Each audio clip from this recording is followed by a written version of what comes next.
My friend, this is too much. Are you trying to finish me with food?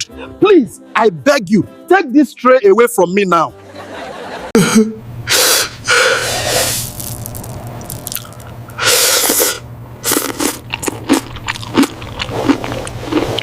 Chief Obina Ume had all the money in the world, but he was a prisoner to a broken piece of ceramic. If he ever ate from a gold plate, he would drop dead. To understand why, we have to go back to a cold night 20 years ago. This is Tales by Nnamdi. Come closer. Let me tell you a story you will never forget. In the heart of Lagos, where the skyscrapers pierce the clouds and the Atlantic Ocean whispers secrets to the shore, lived a man whose name was synonymous with impossible wealth. Chief Obina Ume was not just a billionaire, he was a phenomenon. He owned the shipping docks in Apapa, the tallest glass towers in Victoria Island, and vast hectares of oil-rich land in the south. To the public, he was a philanthropist with a smile as bright as the Nigerian sun. But inside his fortress-like mansion in Banana Island, there was a room where no servant, no bodyguard, and not even his beautiful wife, Ifeoma, was allowed to enter after the clock struck 8 in the evening. Every night, while the rest of his family dined on fine bone china and silver platters, Chief Obina would excuse himself. He would take a small, locked mahogany box into his private study. Inside that box was a piece of ceramic that defied his status, a jagged, stained, and badly broken clay plate. It was a plate that a beggar would reject. Yet, upon this broken vessel, the most powerful man in the country would place his food. He would eat in total silence, his hands trembling, his eyes fixed on the cracked patterns of the clay, as if he were reading a map of his own soul. The mystery began to unravel through the eyes of Nnamdi, Obina's youngest nephew. Nnamdi was an ambitious graduate of economics, recently returned from London. He admired his uncle, but he was observant.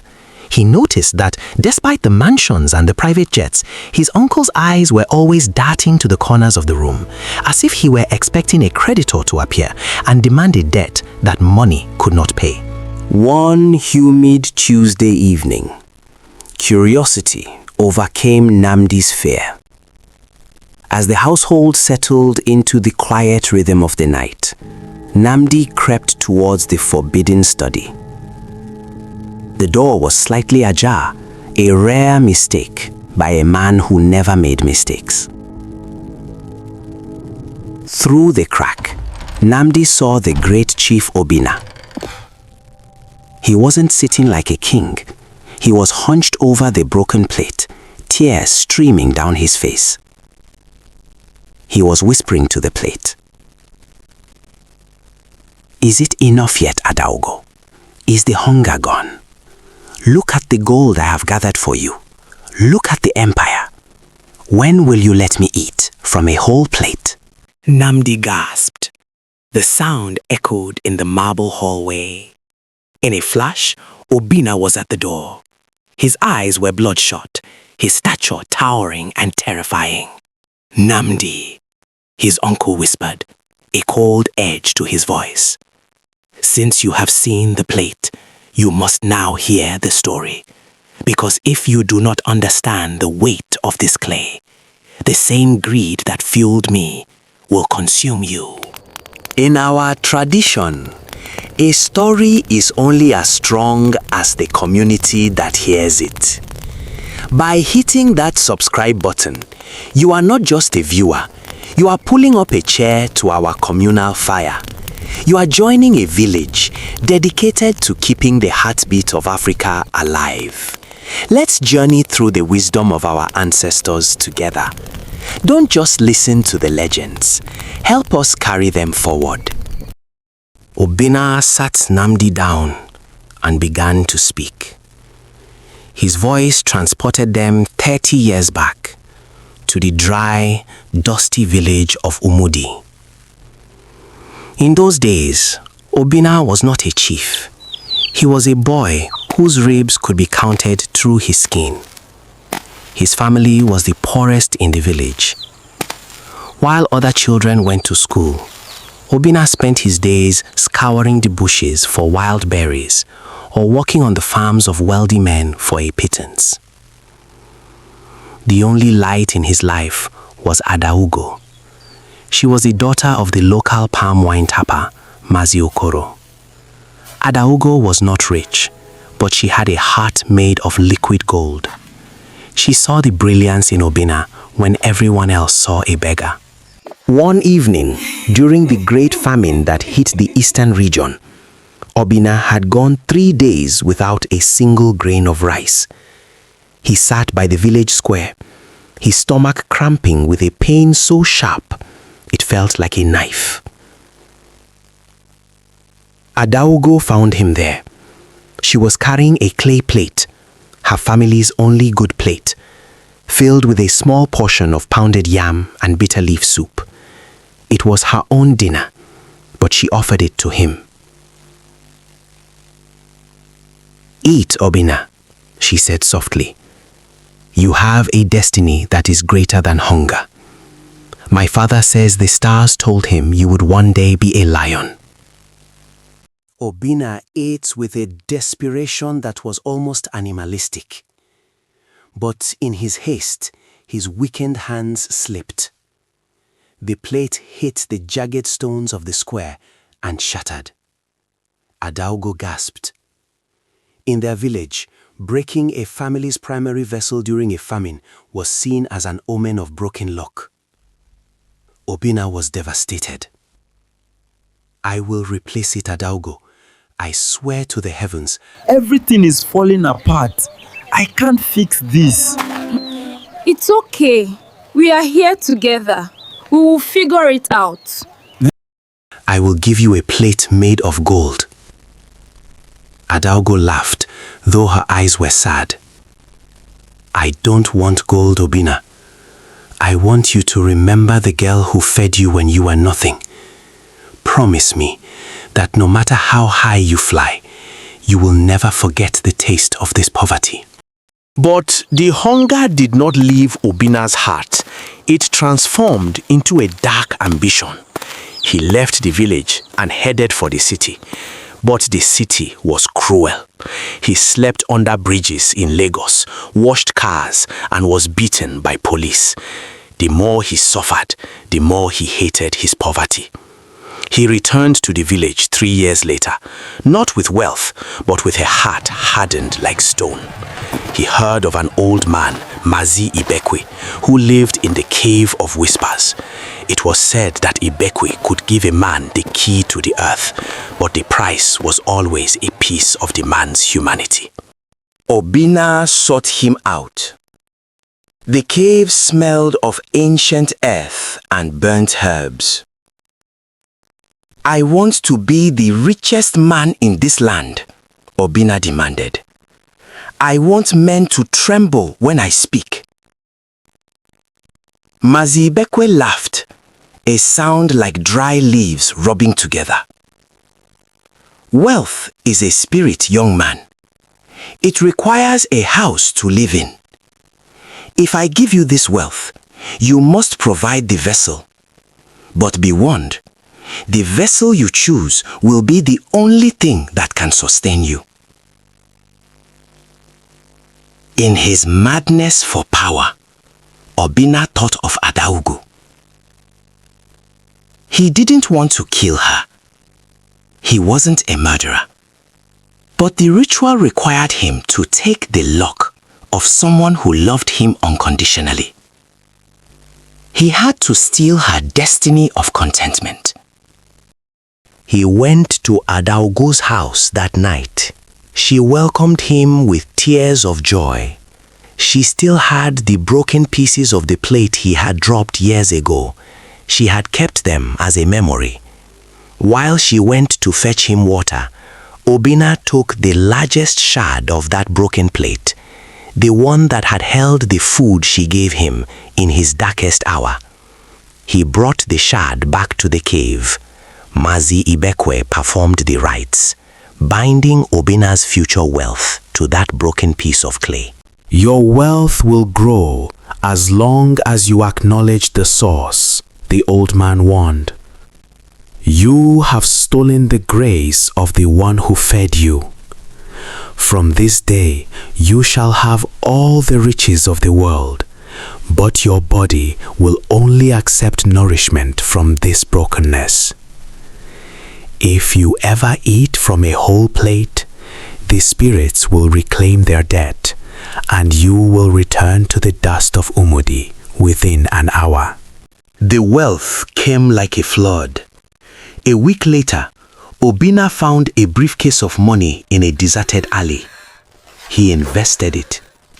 Every business he touched turned to gold. Within 10 years, he was a millionaire. Within 20, a billionaire. But the price was immediate. The first time he tried to celebrate his success at a 5-star restaurant in London, he took a bite of steak from a fine porcelain plate. Immediately, he began to choke. His throat closed as if he were swallowing glass. He was rushed to the hospital, but the doctors found nothing. He's choking. He needs help. Call an ambulance right now. Stay with us, man. Chief Obinna, we've examined you, and your test result says you are very good. He tried again in Paris. Again, he nearly died. It was then he realized the truth. He went back to his safe, took out the jagged shard of the broken clay plate from Umudi, and placed a piece of bread on it. He swallowed it with ease.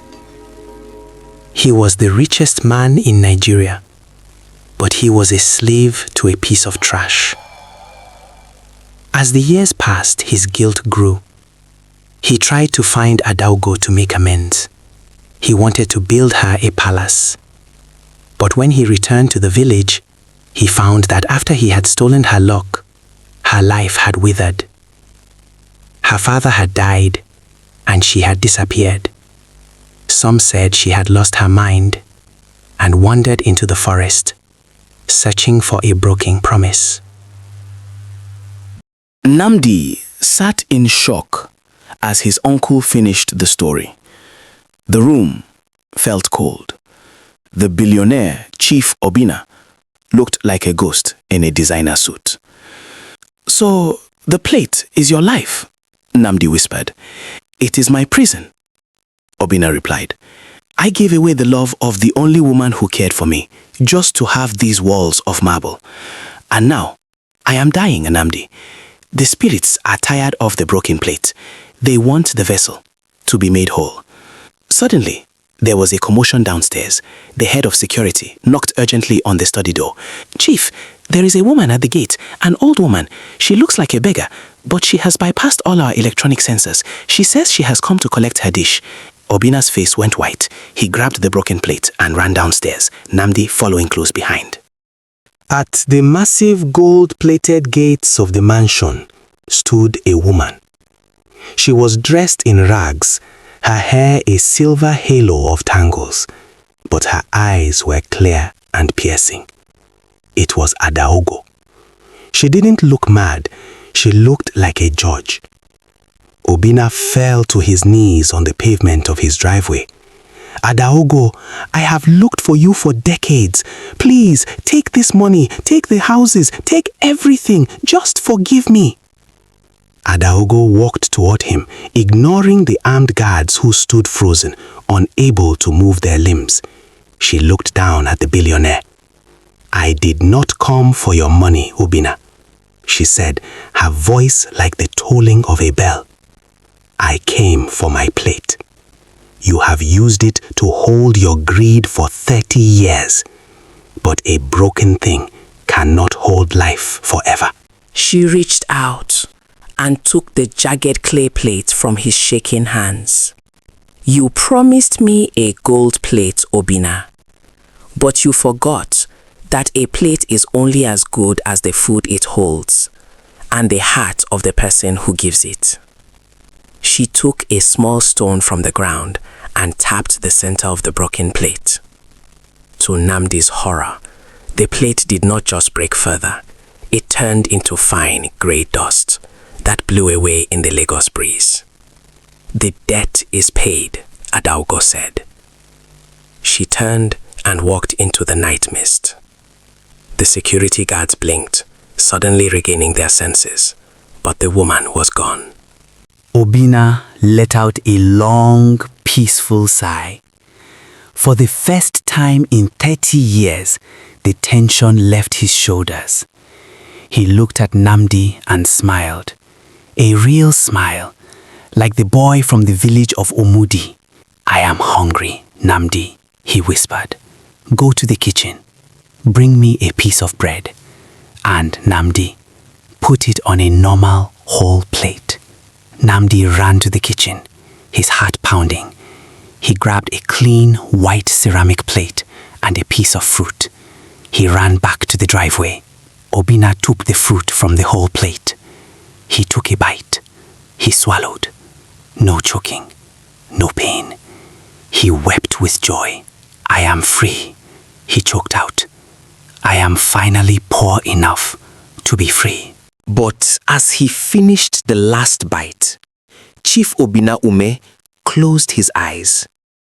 His body, which had been sustained for 30 years by a dark magic, could no longer endure the reality of time. Within minutes, his skin began to wrinkle, his hair turned white, and before the ambulance could arrive, the billionaire had passed away. He died lying on the hard ground of his driveway, not on his silk bed. He had no gold in his hands, only the memory of a girl who had once loved a beggar. Nnamdi inherited the empire, but he never forgot the lesson. In the center of the Ume corporate headquarters, there is a glass case. It doesn't hold a trophy or a diamond. It holds a pile of grey dust and a sign that reads, "Beware the hunger that consumes the vessel." And every year, on the anniversary of his uncle's death, Nnamdi travels to a small village called Umudi, where he feeds 1,000 orphans, serving every meal on the finest whole plates, reminding the world that wealth is only truly beautiful when it is shared with a whole heart.